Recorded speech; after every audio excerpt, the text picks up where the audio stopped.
Hello and welcome to SOUQ Pulse. It's always a beautiful time staying in here and being part of this program.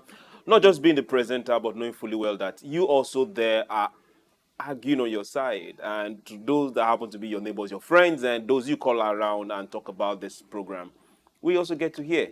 So for everyone that gets to send us feedback, I say thank you. Thank you very much. So today we'll be talking about something that for those in Nigeria is going to sound more like you know where we are going to. And for those also in Nigeria, it's going to sound like we don't really know where that particular topic is taking us to. But we will talk about it. If it's solutions, we will seek it out together. If it's something that we all get to put our hands together and work, then that is our business. It's SOUQ Pulse, and what do we say? Keep talking. Don't keep quiet. So it doesn't matter what the economy is saying. Is it tanking? Are we making profit? We talk. For those that are wondering, what are we exporting? What are we importing? Is China taking over the seas? We talk. What policies are coming from Asia? Bangladesh is in the news over a long period of time. We talk. Is IMF trying to force some money down their throat and make them collect and be part of that economy? We talk. Then the ones that are giving to Africa, are we paying back? Are we owing? We talk. It's SOUQ Pulse, where we talk. And we tell you same thing. Don't keep quiet. Today, we have two very firebrand guests that will put light and shine every single searchlight on this particular thing we want to talk about today, and it concerns every single one of us. If you're not in Nigeria, don't take offense. If you are in Nigeria, pick up your pen because we need to get working. We need to get active. At the state we are right now, it concerns everybody. My name is SOUQ, John Rogers SOUQ, and I'm going straight into it. Why are multinational companies leaving Nigeria? Like I'm pointing it out directly. Why are companies leaving Nigeria? Why are those big companies, those ones that came from outside, some have stayed here for well over 20, 30, 40, 50, 60 something years. Why all of a sudden they are packing up and leaving? We'll get to mention several names, but whether we like it or not, the media has pushed this in our face. Yes, is our present day reality. Jobs are being lost. Yes, is our present day reality. And in the last 365 days, that particular number has increased. Yes, it's also our present day reality. Now we are asking, why exactly are they leaving? Now, to whose profit are they leaving? What are they leaving behind? It doesn't matter the sector they've played over time. We'll get to talk about it. And to bring and shed light and some knowledge into this and some good argument into this are no other but, our well-learned Dr. Idahosa Osamhanze. For those that are still wondering, he is still the trainer and the principal director at ADS, that's African Development Study Center. So for those that are wondering when next is he coming to East Africa, hold on. London, hold on. At least let's milk him a bit here before he gets to you. Sir, you're welcome back. Oh, my pleasure to be on SOUQ Pulse this afternoon. Yes. You see, your humility is not going to work here today. I've always been very humble. We know, but it work on this show here today. Also with Dr. is Temi Tope Omole. For those wondering, she's a broadcaster and a public analyst. Temi Tope, you're welcome. Thank you very much. So can I call you Temi for today? Temi is fine. Okay, good. So once there's an argument, it's shorter instead of calling the long name. Why do you like arguments?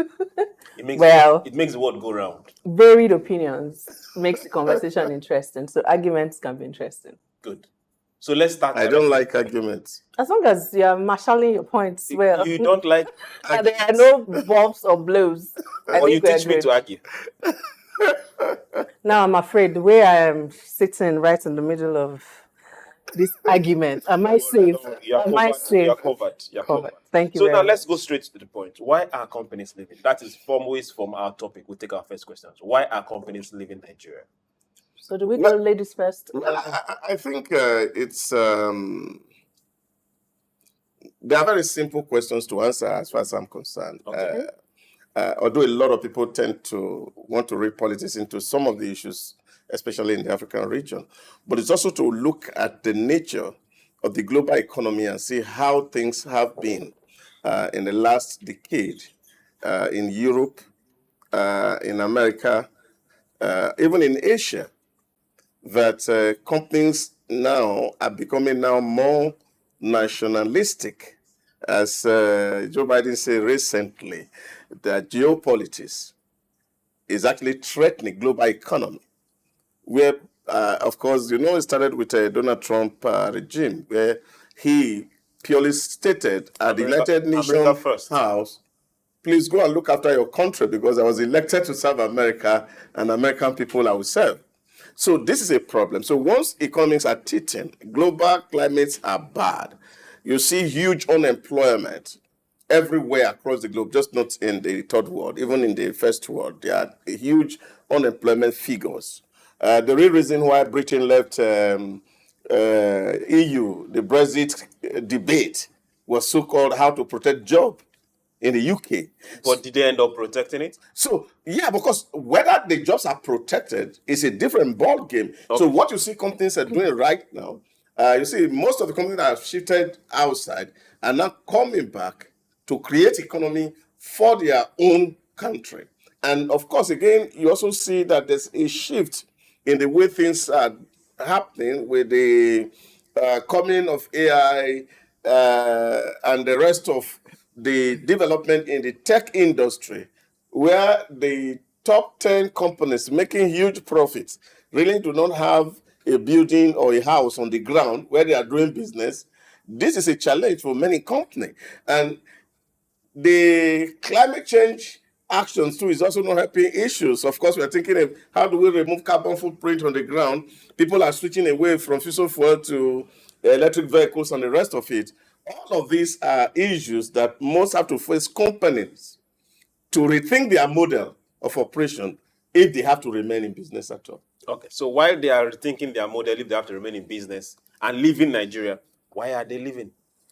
Well, I would say that what the doctor has said is not so far from the truth. If you ask me, he's talked. Okay, can you say the one that is the truth? That is the truth. Okay, I would say that different environments now and what works for them, and so I will domesticate it to Nigeria and say this whole exit trend, if you like that term, sort of like became really huge in the year 2020, and we saw like an exit of about 15 companies leaving.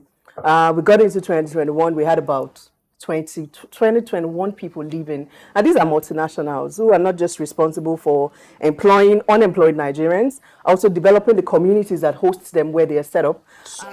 Some. And then also, some of them also produce most of the basic things that we have, sanitary towels. So let's look at the likes of Procter and Gamble, for instance, leaving. We look at Tower Aluminium. I mean, in my generation, most of Tower the pots, Aluminium, was it Nigerian or? now, beyond exits, there are some who also shut down. Okay. So if ours that are here Shut down locally, because of mismanagement or not necessarily because of mismanagement, these people are not breaking even. Yeah. Okay. There are three reasons that were cited by the president for the exit. Is which Three of the major presidents? reasons. The company president of Nigeria, the president of Nigeria, President Bola Ahmed Tinubu, Okay. and he cited cases of reasons why he thinks this exit is happening. At that He has point in cited time when this thing was insecurity. happening, was he a board member in the companies? No, it's a very recent conversation that he just had with us. Okay. And so Nigerians are asking, companies are leaving, and you know how we are bound to just cry wolf when these things are happening. You're saying, oh, because Nigeria is not working, insecurity, forex, policies that are unfriendly and all of that, and so these people are leaving. But he's saying there's insecurity, there is the foreign policies, foreign exchange instability to also blame, and there are some other issues. But then, as they are leaving, people are coming. But there is a problem why they are leaving. The ones that are not leaving are selling off large percentages of their shareholding to people who they think can manage it. But there is a problem if one Yeah, look at it. but I think this is not the first time we're seeing things happen this way. It's just that Some long time ago, Yeah, there was this tire company that decided to leave. Mechani, When Dunlop, there and was the no rest of even it. issue. Yeah, but look at it. There are issues. I'm There talking are about issue where they were operating. No. There are And so issues. they left You just must because they wanted understand to that. leave. See, if I own a factory, for example, here, Which you used to. and I own one in the UAE, Okay. and I own one in Ghana, Okay. and I'm running 3 factories, Okay. I am looking at the overhead. So, Overhead and operation. overhead of operations. Okay. In these 3 countries. If I factor them into what I am making out of this country, and I see it is not equal Commensurate. to what I expect. And I'm saying, how do I Balance. reduce operations in terms of reducing my overhead so that I can make profit? So I can decide to say, okay, well, I make Ghana a trading port, I make UAE a trading port, so I know that my production hub is here, so I just ship what is made here and go and sell there. So I reduce overhead. This happened in the 1980s, when, of course, when the cost of production got too high in the US and in Western country, they shifted to Japan. And of course, the economy of Japan took up. Okay. And when, of course, the cost of living in Japan got higher, what happened? They moved from Japan and they went to Asia Tiger, Malaysia, Thailand, somewhere in Singapore, and they were investing in those climes. Okay, can I follow you up on this particular narration? Okay. How can we bring up those policies, whatever we need to do, so that those that have left, but others can come and take up that story that I'm just trying to tell you. Okay. So when in the 2000s, the company moved out from Malaysia and they're all moving into China because they were looking for cheap labor. They got into China. Okay. And China became, of course, a hub, and the whole world is trading in China, doing business in China. Now, China asks themselves a very simple question. We have seen this trend since the 1980s. Okay. The movement from the West to Far East, now to Near East. Now we are here. Are we going to wait and see them move this company out? So they were looking at it. What was the major variable that was responsible for the movement of this company? And it was clear that as you have cheap labor, and as labor is cheap, you produce and you are making more money. And they discovered that labor was a huge factor in terms of determining the cost of production. Because if you don't pay well, labor go on strike, your factory is shut down, and the rest of it. So they decided and said, look, we are not going to allow labor to shut us down. So what are we going to do? And they were quite on time because the humanoid technology just came in. And China invested heavily on robotic technology, invested on humanoids. Today, you go to the factories in China, you are seeing over 60% of robots doing work that the humans used to do. Now, robot can't go on strike. Well, they can't demonstrate. Robots can't go on strike, but the guys working in NEPA can go on strike and shut them down. Okay, now let's skip. I'm just going to mention some names. Okay. Don't read any meaning into it. All right, okay. In the last count, just in the last 365 days, we've had Glasgow Smith Clem, we've had Equino, we have Sanofi, we have P&G. We've had Boatfield, Jumia Food. We've had PZ Cause. That's Boatfield also joined Jumia Food. Now, the one I don't understand is Microsoft. They just opened just barely 2 years ago. Now, what good can come out from this slope? I'm asking as we Nigerians now. Let us see this issue. So what good can we pick up? And Microsoft didn't say they left. Now, they shut down the major headquarters where they are doing the bulk of the ADC building. I mean, they will tell that story that they are not leaving. Whether they are leaving or not is left for us to now decipher. And yes, they shut down somewhere. Did some people lose jobs? No, naturally, some people left and lost their jobs. Take that particular thing and take it to a country where they're taking more tax? I'm going to try and play the devil's advocate. I'm talking about, I'm talking as a Nigerian right now. Yes, I'm also a Nigerian. Okay. I'm a Nigerian as well. And I mentioned earlier that whilst these people are leaving, some other people will come in. Okay. Nigeria will always be beautiful and attractive to foreign investors. Good. We have the robust markets. We may struggle with purchasing power at some point, but we have a robust market. We have the crowd. I mean, we have the number, then we have cheap labor is very present here. The doctor said cheap labor. You said something about having a robust market. Yes. We don't have the robust market. We've always been the market. Oh, okay. So if we know that this exists. The issue is, what are we bringing to the market instead of just buying? Yeah, but you see, it's local. We have our own local. One of the things that also you are not also paying attention to, which is also very, very fundamental. You see, in the early 90s, while we were doing research and studying markets, and you're seeing the way trends happen, one of the factors that really was of very significance during those days was Friesland Food, before they changed their name. That was Picnic WAPCO, when they were WAPCO. Now, WAPCO was dominating the milk market in Nigeria until the Lebanese came in from the back door, and Papa here they took advantage of the economic situations between 1986 to the early 90s during the SAP and then a structural adjustment. People were cutting out when they were eating. And those days, if you go to Oshodi, you will see this wrap of sugar, wrap of milk in just nylons, and people were selling because they couldn't buy a full bulk of it. So what happened? This guy came in Cowbell and they produced sachet. In 1 year, they took 20% of Friesland, of WAPCO's market share in 1 year. So since that time, WAPCO is struggling in the milk market. You see, this is what happened to big brand. That your inability to read your environment and take it for granted can also be your undoing. So you cannot forget, you're just talking about sanitary. Almost everywhere now in Nigeria, there are small factories producing sanitary pads. That the monopoly, which they are hitherto enjoyed, is no longer there. Okay. But what before we leave that point, of the monopoly and monopolizing market, I have an issue with, for instance, the GlaxoSmithKline people living. Now they are responsible for the production of augmentin and maybe ampicillin and some of the antibiotics, then vaccines, hepatitis vaccines, cancer drugs. They are responsible for that production. Now, there was a point when going to the supermarket, augmentin could cost you about, say, between 3,000 and 6,000 naira. In the last events of what is happening, people have had to buy augmentin for as high as 24,000 naira. They've had to buy some of these drugs for over like exorbitant, ridiculous rates. My fear is this. While these people are exiting, we have local factories that can compete with some of these people that are leaving. What are we doing with this gap now? How do we replace? Hold on. Is that to a Lukweju area? Okay. Which of the Lukweju are we talking about? This same Lukweju in Lagos. Okay, hold on. For those that are wondering, a lot of indigenous pharmaceutical companies that are springing up. There is the issue of fake because issue of fake. No. Leave the fake. Okay. Leave the fake. You see, when you just move around that neighborhood, you will see that there are a lot of new players in that sector.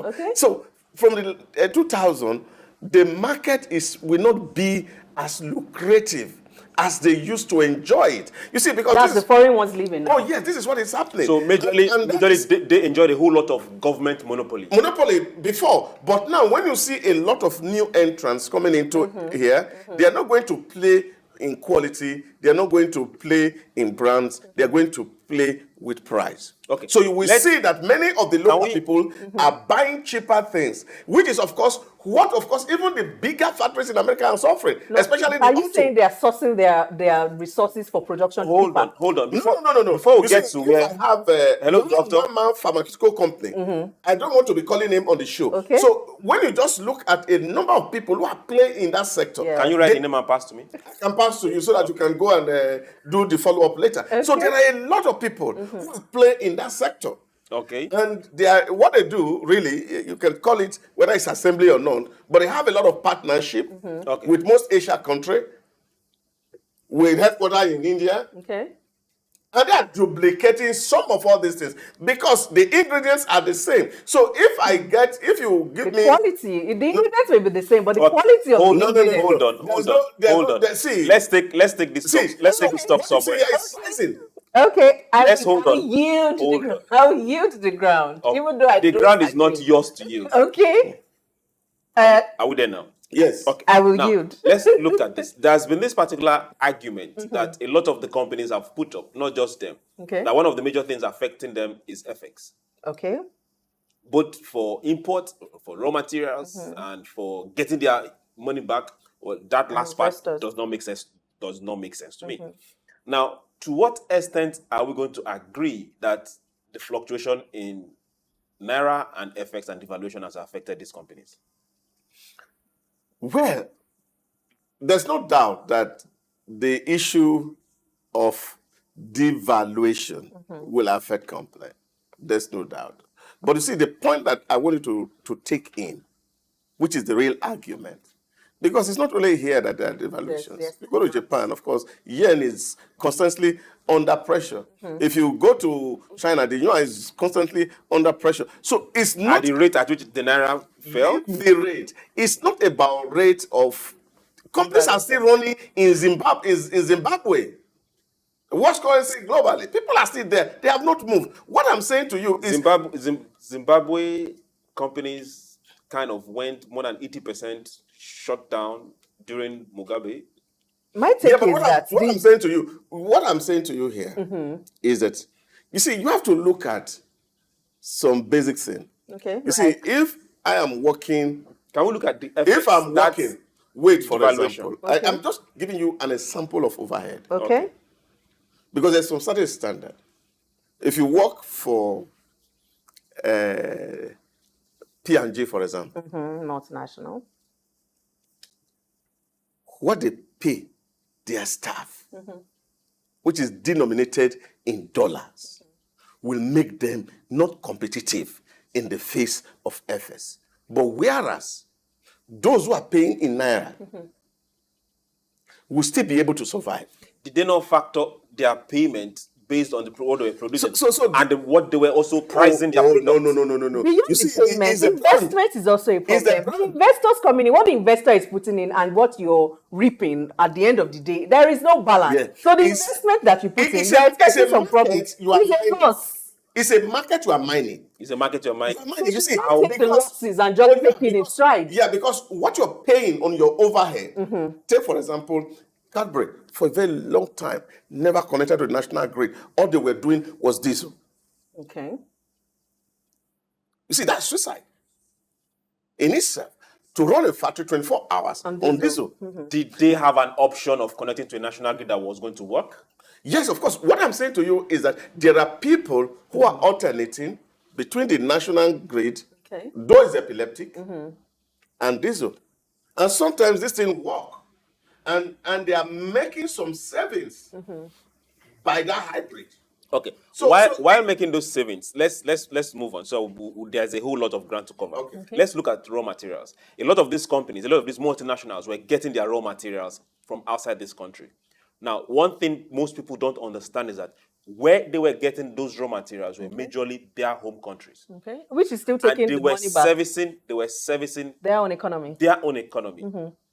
I think it's the problem So is with is us. it- They bring it, we take it. Is it possible To? that we now look at being able to source local materials to service this same product that we end up buying as end products? Yourself and Dr. Typical Delsa had a example. conversation about fruits rotting away and looking at because of export issues and all. And I'm here and I'm telling myself that right here in Ogbomoso in Nigeria, the most popular mango called Ogbomoso mango falls and rots away in Ogbomoso. And then there was a story on social media at some point where young man goes, why can't these companies who produce fruit juices, whether you are from India, whether you're from China, Tokyo, wherever you are, you're in our home state, why can't Ogbomoso be the center for your mango juice that you're producing? Can I ask you a we question? have this local How many products. Ogbomoso citizens will put down their own money in the first place into Yeah, but those it's- companies? The fact is, we take these things. The foreigners come here. It is kind of business playing field we have allowed. It's like we give them a red carpet and they just waltz in and then deprive us. You know, I shared something with Chooks on SOUQ Pulse about 2 days ago. You see, it's easy for people to speculate, Okay. but I can tell you for certain, those companies that you see that are moving out, the problem is their books. The problem is their books. It's their Not books. not Can the I- not can- the can we- economy, not the environment. The books don't balance it because Their books are not not balanced. balancing. Okay. And the reason why the books are not balancing, that is the point that I want you. Can we isolate ourselves totally from the reasons their books are not balancing? Can we say we do not have a role to play in it? We do have. Okay, that's so. We Those don't, roles. we don't have a role. And what is this role? Is that, of course, the disposable income Okay. of the average Nigerian. Nigerian Has gone down. has gone down. So And so purchasing we power. don't have money for luxury. No purchasing power We don't for have it. much. We don't have money for luxury. Okay. So we are buying basics and essentials. Okay. So Can if you are producing we anything- drive this? Can we drive this another corner? Okay. If you are producing anything in that dimension Okay. that's requiring so lot that you're going to put so much that the value get beyond what the ordinary man can buy, then you lose out. Okay. Now, if you mentioned China some time ago. Yes. Now, for most companies, not most, all companies that came to China from outside China, there was a policy whereby if you're coming in, no problem, come, get the cheap labor, get all you can get. But Chinese nationals, Chinese investments must be part of that company, must be part of those companies. Is this something we can start exploring if we have not been doing it like now? No. There is Nigerians are in this laws company. are there. They There's are. no company That will not can hire. register in Nigeria without Agreeing, locals yes. having to be part and parcel Of that production, company. yes. That law operates almost in every client. But what I'm saying to you is the To fact. what extent do we Or have to what these laws degree? and these companies are shutting down? Because if Nigerians own a majority part of those shares, those companies will not shut down. The problem is enforcement. If the laws exist, enforcement is our issue. I don't think this has to do with enforcement. Okay. It's about numbers. It's about numbers. Numbers in terms of numbers of Nigerians available. No. Okay. The numbers that is coming to the investors. Okay. So what you see happening is that, okay, we co-own these things. We have put money in here. Yes. And this thing seems not bringing the desired return to us. And we sit down on the board and said, how do we make more returns? Now, let's bring this discussion back to this particular issue that cropped up in the last 7 days. Diageo. Diageo sold their stake in Guinness. 53%, not all of their stake, though. Not all of their stake. Just a That's- little over half of their stake. So how many is left? How many is Because left? there's still a lot of people that still own that particular stake in Guinness. Which also brings Now, me to the the- fact the- that I the- said they are the- leaving and people are coming. The person they sold it to, who bought it over, is it not as big as the Diageo that left? Now, the people that bought But- it over are not Nigerian. And they Yeah, are but big. this is the point I'm making to you. Which is where I'm going to say. They're big. You see, some years ago, I wanted to start a tissue factory. Okay. I had the option of getting machines from either Germany or getting it from China. Okay. I got quote from both countries. The machines. Yeah, machines, yeah, Okay. for slating tissue. Okay. The quotation I got from Germany was about $650,000. Okay. How many years ago was this, though? This was about 12, 13 years ago. Okay. The quotation I got from China, it was ridiculous. $19,000. Wow. Now, if I need to fix my equipment, for example, I can get parts in China. It can't be 19,000. But if I have to fix the part of the equipment that is coming from Germany,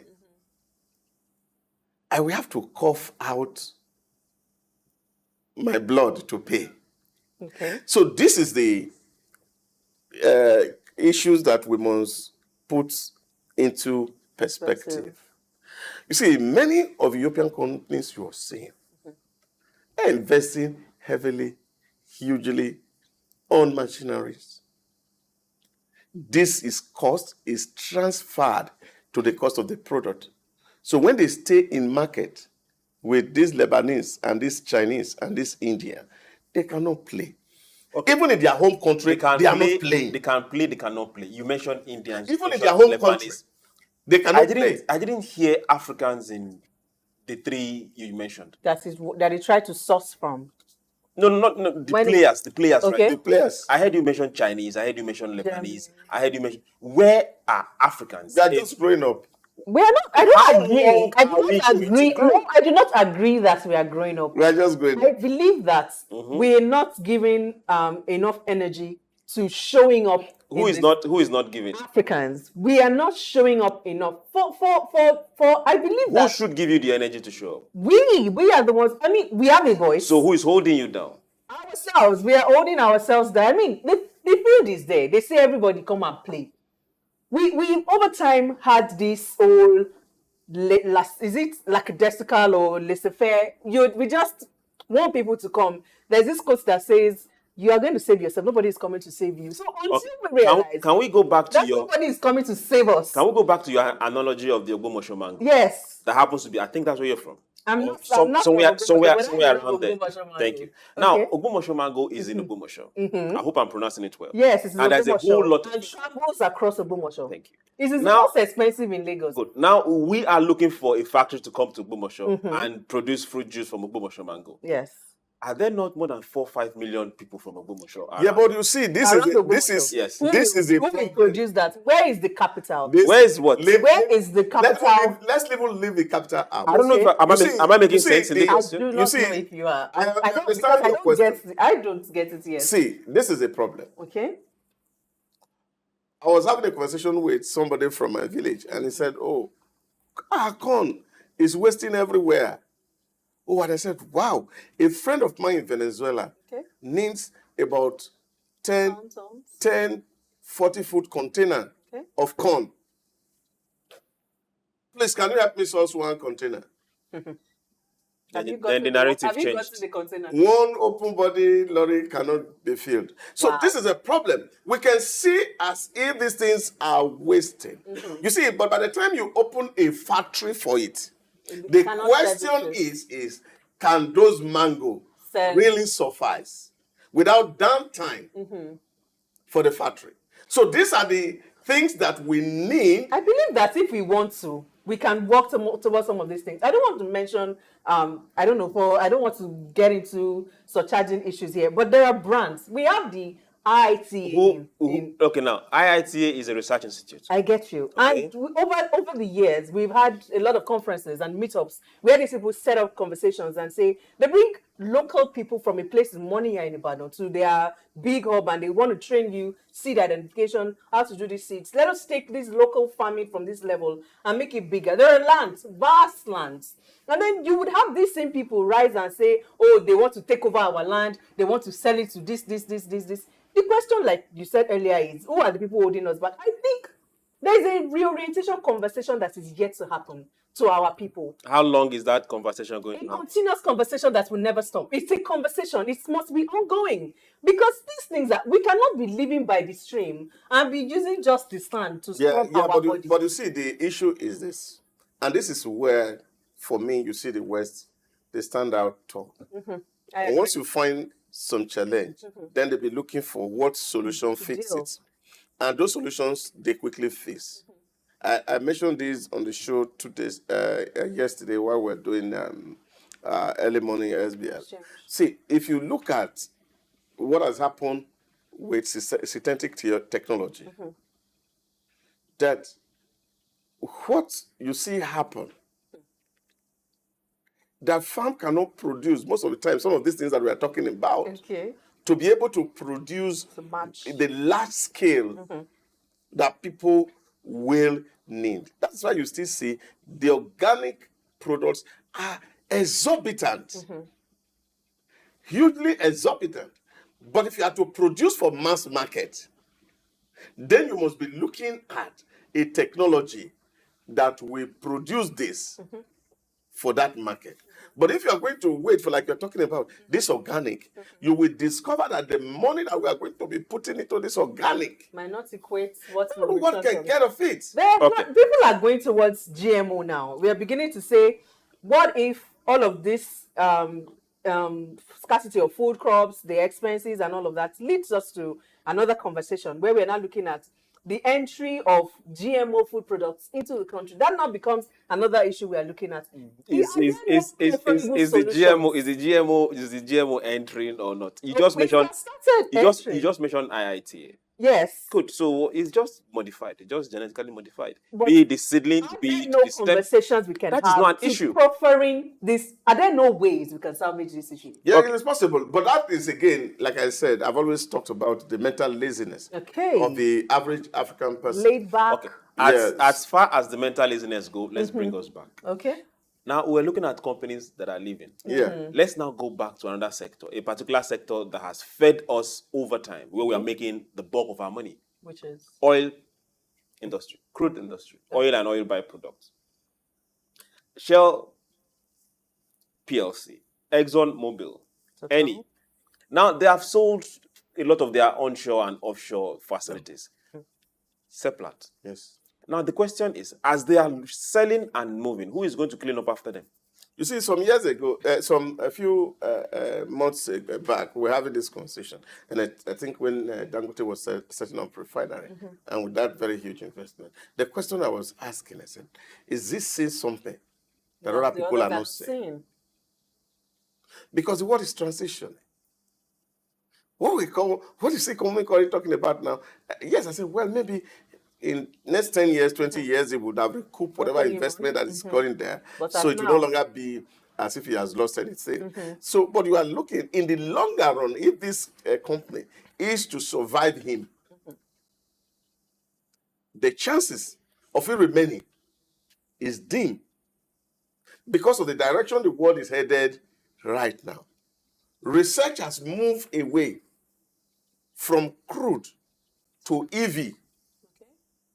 So all the efforts, even by oil companies, go and check it out, how much Shell, Mobil, Total are investing in EV technology. In alternative, okay, now let's come back. For the period they've spent in Nigeria and all the environmental devastation that has come out of it, who is going to clean up after them? Before we get to the cleanup, I have always been curious about asking the question of, we have the existing over-dependence on, that gold rush is there and all of that.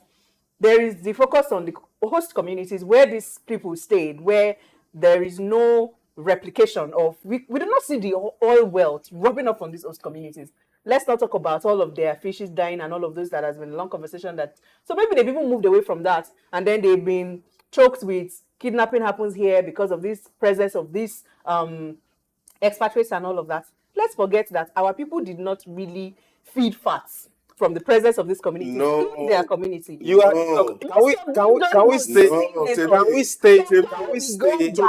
no. To me, I will not agree. Can we stay on this? Yes, you see that our people were hungry even when oil was in their community. You see, the problem is the problem of representation. Okay. That is the problem. And that will always keep being the problem. Nigeria. Like a misrepresentation of the true effect. Some few people benefited at the expense of all of these things that was meant for the larger community, and they have expended it. This is why when you go outside and you see people from this extraction, the way they live, they live like kings and queens.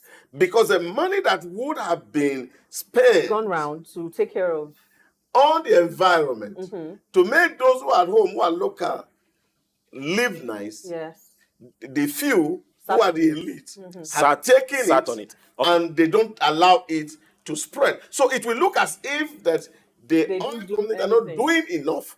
But the real truth of the matter is that you see they're doing so much, but it's not showing. So maybe they're doing so much. Can we go back to back to this question? Okay, which is? Who is cleaning after them? Do we have a government policy that's saying, as you're selling your facilities, as you're selling your shares, as you're selling, clean up?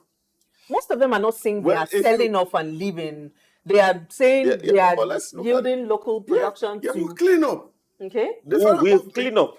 The federal government is spending our own money. Billions. They got returns from the investments, Billions. didn't they? There were returns from these investments. Contracted. For the cleanup. For the cleanup. To the same company from this region. The question is, why is the cleanup not as effective as we expected? Now, these are questions that will require answers, both from us and you and those that are living there, because it affects everybody. People may be benefiting from the debt.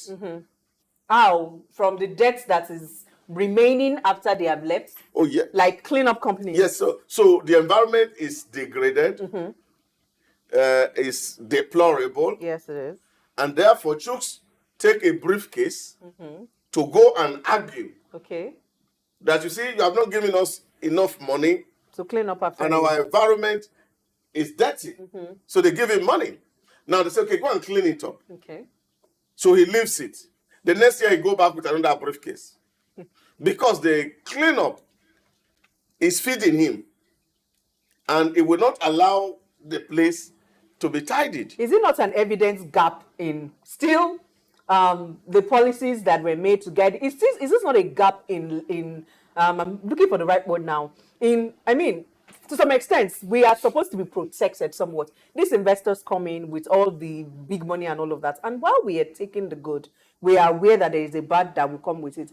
Did we make allowances? Are there allowances made in the signages and everything that is done that says that when this is done or you are done, it's not as though you would leave us with degraded land, degraded water, deplorable situations and all of that? Is it not a policy gap?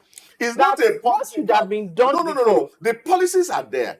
Take, for example, local content, Okay. which says that if you're doing exploration in the Niger Delta, you must employ people within the Niger neighborhood Delta. to be part of it. Now, you have people who are gang up and call themselves youth. You have those who gang up and call themselves kings. Some gang up and call themselves development authority. Well, they call it the VEF fund. So they come to your company and say, you see, our quota of employment is 30 people. Okay. And then the company yields the 30 people. And then they go from the back to sell to people from other countries, other states, who are not even within the Niger Delta. And they monetize those opportunities. These are the things that you are saying. So the law had made a provision for them. Seeing it through. What of now seeing it through? Yes, of course. The company had said, I have given this quota To XYZ. to the indigene. Okay. Now, the indigene cannot say with certainty that they didn't get the quota. But the truth of the matter is that quota that was given really did not get into the hand of the indigene, but some people have subletted or sold out those opportunities to people of other clans. Okay. These are the issues. Thank you very much. Now let's bring us back again, because we keep deviating and getting to places we don't want to go. Okay, so Now, Because you are the one asking for cleanup. oh yes, we really need to clean up. Now let's look at these companies that are going and look at the other side. Okay. How can our local communities, what can we see? How can we benefit? How can we plant in, root in, and put our legs down and benefit from this exit? before we get into day living and how our local communities can plant in and root in, are we also aware that beyond these multinationals living and all, that some of our local companies, Standard Biscuits, that some of them are also like crumbling under the weight and they're Now, living? for now, let's talk about the multinationals. Okay. Following this particular day, we will talk about our own companies and how they are. And how we are going to fill this gap. So, if, for instance, a company that is producing sanitary towel, and like you rightfully said, there are a lot of companies now coming up with our own locally made sanitary towels. They're even making reusable ones and going to schools to educate girls. P&G left, Toleram took over. How much power in terms of manpower, in terms of technological manpower, in terms of maybe financial how much capability do we have to replace these people that are living? Can we fill this gap? Which would then take us back to going back home? When you say, can we fill this gap, we ask ourselves this particular question. These particular companies in the first place, be it the raw materials they were using, be it where they were sourcing it from, how much of a ground did we play in the first place? Okay, what grounds can we start playing? What products can we do without? What products can we deal with? You see, when we have conversation in an environment like this, there's this entitlement kind of mentality that we carry. And I think this is a real problem that we need to deal with as a people. See, we're always looking out. Idea don't start with money. It starts with thinking. Okay. And that's the point that I'm making. There's no one to die at the point of there are so many people who have so much money to waste. I call it waste. We waste it during funerals. We waste it during marriage ceremonies. Turn over the dead people. Oh, yes. And with all manners of things that we're doing, building structures that we won't live in. Absolutely. All these issues are the things that really worries us. You see a man build a house, 10 billion naira house. He can afford it. Yes, he can afford it. But you see, the issue is that nature has not endowed everybody equally. Okay. I was speaking to a group on Sunday and I said to them, if that 10 billion, you put it into a productive venture, the turnover will that be can meaningful. employ people, it will create more wealth. You will have a sense of safety. You will not be looking for where to run to. But because you have not done that, you just put a monument there, which after 10 years, architectural pieces that are more beautiful emerges, and then this become obsolete, and you are struggling to build a new one. This is how we live. Those people we are copying, most of those buildings you see, those towers, they are business towers. And I people think are paying. people do, like they say, Can we- if you can know I- better, can I- you will can do I say- better. let- Some of these things is maybe based on, You say if you know better, you how? will do better. If you know better, you think do so? better. I Now, believe a lot so. of the money spent that way, a lot of them, I will tell you, a lot of them Are were not not gotten via hard work. legitimately. Yeah, but Now, what I say let's- do via hard work. You also see this for me is A way where of- we need to create a balance. Okay, now, If you remember, can I bring us back? the cowboy syndrome Which of the cowboys? in the US? Okay.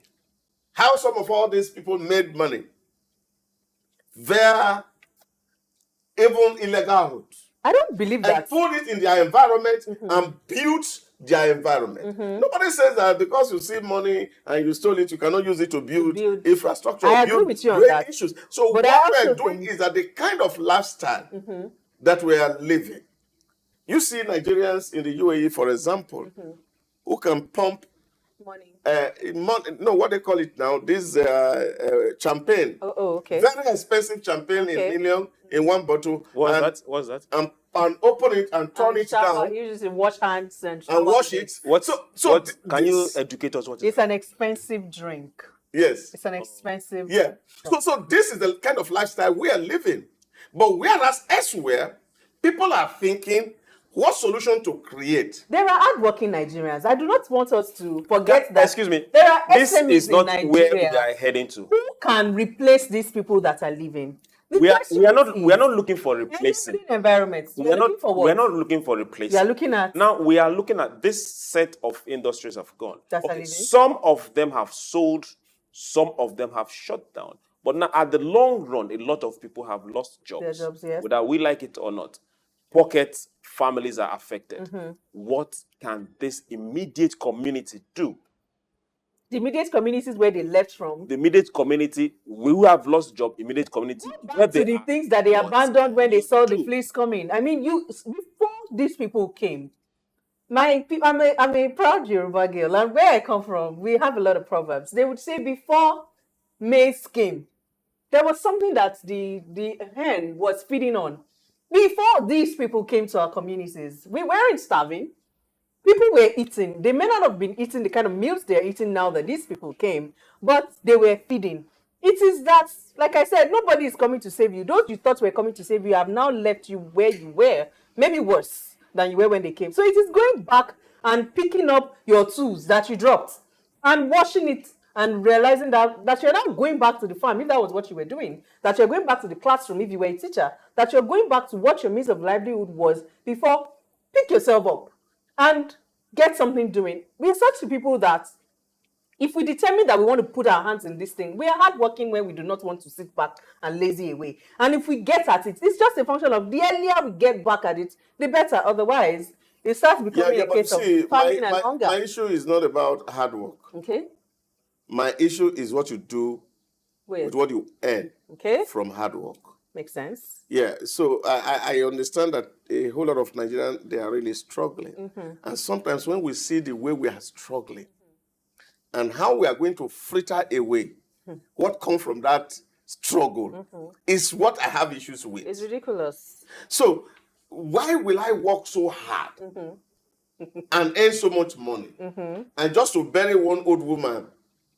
I think burying the old woman is good. How would you collect daily pay and you enter a cafeteria at the end of that day and you order 3 rounds of amala? No, but One ogufe. what I'm saying is, I want to bury my old woman who, in his lifetime, it was not good to eat meat anymore. And I then killed 2 years 40 ago, cows yes.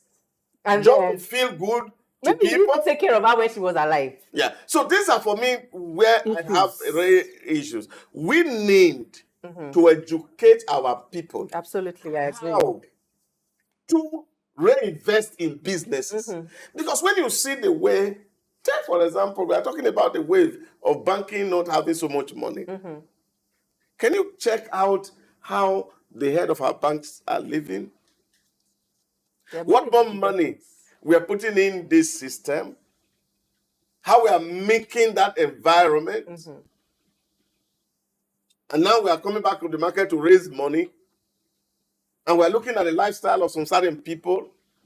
So this is the questions that needs answer. We should go Because back if home. all this money that we are seeing, we are reinvesting in the environment, it will create jobs. We will not be feeling the absence of multinationals. Reinvest in Adire, reinvest in Ofada, reinvest in the We will not things feel that the are absence all. of the multinationals. That's But not because listening. we are not reinvesting in critical sectors, No, we're not. then we are feeling that multinational had gone. Well, we can be competitive. While they are living, Okay. they're even living with some of our One- things, and they will bring it back to us refined. We are One last question. chiffon One fabrics. last question. Before. Okay. What government policy can be of help at this period? I think it's for me really the synergy between the fiscal policy regulators and the monetary policy regulator is quite critical, because as we speak now, both are antithetical, and I think there's a need for synthesis between fiscal policy and monetary policy, and this for me will solve a whole lot of the issues in terms of increase in cost of production. I was just to check a venue for an event this afternoon, and the chap was telling me, and he said, look, cost is high, it's getting higher. 2 months ago, we paid electricity bill about 5 million. Wow. But last month, the bill was 19 million. So you can imagine what impact this will have on End user. end user. Now, this is a fiscal policy that is put in place that, we need to take away subsidy from electricity, And it's but tied to without businesses. thinking of the corresponding Cushion effect, implication on the monetary policy. or providing cushion effects to So, deal. so this is the discordant tones within the economy that needs to be put right. I think So the that those who environment are also fixing needs to be the physical must be able to sit down with the monetary and say, okay, if we take this fiscal posture, what will be its impact or implication on the monetary side? And once we are able to get that synergy, I think a whole lot of stability we can find in the system, and then the operating environment for the businesses can be a lot more stable. Okay, the environment has to be friendlier, as far as I can think. When you I say think environment, which environment are you talking business environment, policies have to be fairer, tax has to be more legalized, and all of that to be more friendly. The business environment is really not really friendly, especially for SMEs and the likes. We need to just make it a little easier to do business here. We need to make it a little easier to do business here, and we need to Enforce governance. enforce governance. Corporate governance is missing in our environment. Which of the corporate governance? In the business or Both private And and public. public sector, Okay. governance is weak. okay, enforce governance both in your business, and before you start shouting government, enforce governance in also public service. And for those within government, it's not all about you being a politician. You were called to serve. You serve. I hope this particular topic and argument keep going on. You don't stop because the show and the time for the show is up. We'll do this again tomorrow, and I'll tell you, don't rest. We have to get productive. It doesn't matter who is living or who is staying. We get productive. We seek solutions, and we will find it. My name is SOUQ, John Rogers SOUQ. We'll do this again on Friday. Thank you very much for being part of the show. Thank you very much. Thank you for having us.